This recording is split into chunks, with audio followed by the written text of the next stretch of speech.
I've been very fortunate. I've worked with some of the best producers, writers, and directors. I mentioned The West Wing, created by Aaron Sorkin. Of course, one of everybody's favorites is a show I did back in the 70s, Good Times, in which I played the father of JJ and Michael and Thelma, and we lived in the projects. So a lot of Americans, a lot of people related to that show. Disney, I did a film for Disney years ago, back in the 70s, The World's Greatest Athlete. Coming to America with Eddie Murphy. Die Hard 2, an action film with Bruce Willis. I played a bad guy. Actually, I wasn't a bad guy, I was a misguided patriot. Okay. So I've been very fortunate in having been in some memorable film and TV roles. Of course, there was Roots, which was a milestone, a landmark miniseries. And as an African American, it was very tremendously satisfying for me because I, as a child, integrated 2 schools in the state of New Jersey, my home state. And obviously, at that time, the textbooks reflected the attitude of the country, which was one of inequity and one of, quite frankly, segregation and racism. Well, I love theater. I've had the pleasure of appearing in a number of stage plays, stage productions, both here and abroad. I've done Shakespeare with Joe Papp at the New York Shakespeare Festival. I've had the pleasure of appearing in 2 of August Wilson's works, Jim of the Ocean and with Felicia Rashad, most recently back at the McCarter Theater in Princeton. I've done Broadway, but Broadway is not a prerequisite to success. There are regional theaters that mount productions that would be the envy of any Broadway producer, and there are audiences around the country that appreciate and are very sophisticated about theatrical offerings. So I've been touring for the last, I would say my greatest theatrical success is a piece that I wrote myself called Haley's Comet. I love doing the character. People ask me, well, don't you get tired? You've been doing this play for 16, 17 years. It's a one-man show. You're on stage for 2 hours by yourself. Don't you get tired? No, I don't, because the audience response is always so wonderful. They laugh in all the right places, they cry in all the right places, and they become emotionally moved in all the right places. It's been a very gratifying and satisfying experience to have created something that's given me options, if you would.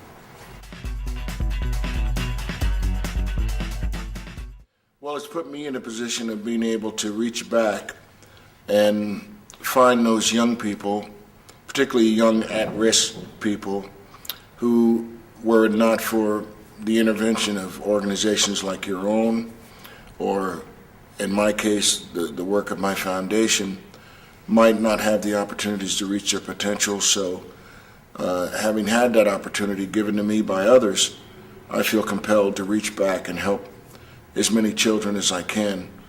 I don't have a messianic complex, but I do feel like I've got an unlimited amount of work to do to help wherever I can.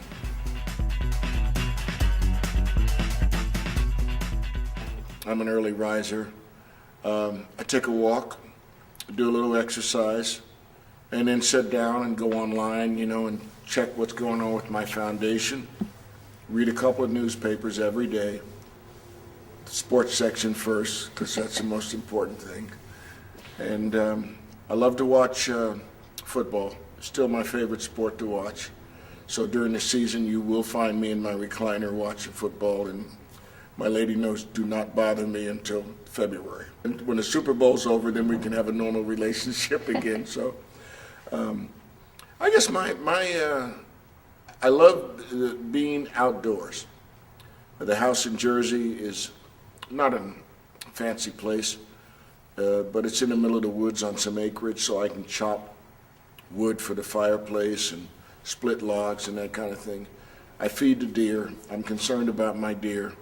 I'm not a hunter. My heart's too big to hunt animals, but I put out deer feed when the vegetation gets sparse, like now with the winter. And I've seen as many as 25, 30 deer right outside my kitchen window. when I'm having breakfast in the morning or later in the evening when they come down, and I've seen 3, 4 generations of deer come down to eat. It's like they say, well, there's nothing out here to eat. Let's go by Amos's and see if he's got the buffet ready for us. So as I said, I love animals, and they're a big part of my life. I still like to go to the movies, but it's a little difficult at times because people sometimes want to pay more attention to me than the film, and you get tired of signing autographs when you want to be out with your family and that. So usually I watch movies at home. I think I live a pretty normal life. You've got no time to do anything except work and sleep. A lot of people are under the misconception that, all you do is ride around in limousines with dark glasses on, and they should come and get some of these calls at 4 and 5 in the morning when you got to be outdoors and it's raining and it's cold, and you've got to do take after take after take. There's nothing glamorous in that at all. I don't like to travel. I'm not a good traveler, and with today's security situations at the airports, it's really a root canal to fly, but you do what you got to do. My dreams consist of completing some of the projects that I've dreamed about and started on and gotten formulative stages, projects that are not just gratifying for me as an actor, but I feel can help the lives of others. For example, you and I have that in common in regards to our love for children and working with children. One of the projects I've created that's, I think, has a fairly good chance of being made into a full-length documentary, or perhaps even a series of programs, is called Gangs at Sea. And I found that when you take kids out of a negative environment and give them an opportunity and surround them with positive people, with positive thoughts, and with positive supervision, they can begin to dream themselves. Their dreams become my dreams. And I've had kids who come out of neighborhoods where they had to step over crack vials to just to get to school and pass by drug dealers and everything else. Once they get into a safe environment, their desire to learn and to become full-fledged human beings, it comes to the surface. So I think every child deserves the opportunity to reach his or her potential, and my program, as well as your own and numerous other programs, in a small way provide that opportunity to children. And I think that's the most important work I'll ever do. My work as an actor, I'm a grown man playing make-believe, so I don't feel like I should receive any kudos for that. I'm not much into award shows. I don't put much credibility into Oscars, Emmys, Grammys, Tonys, and all that. Although I do admire those people who have won awards, I don't think that's a prerequisite to success. Wow, that was cool. How did all that happen? Wait, there's more.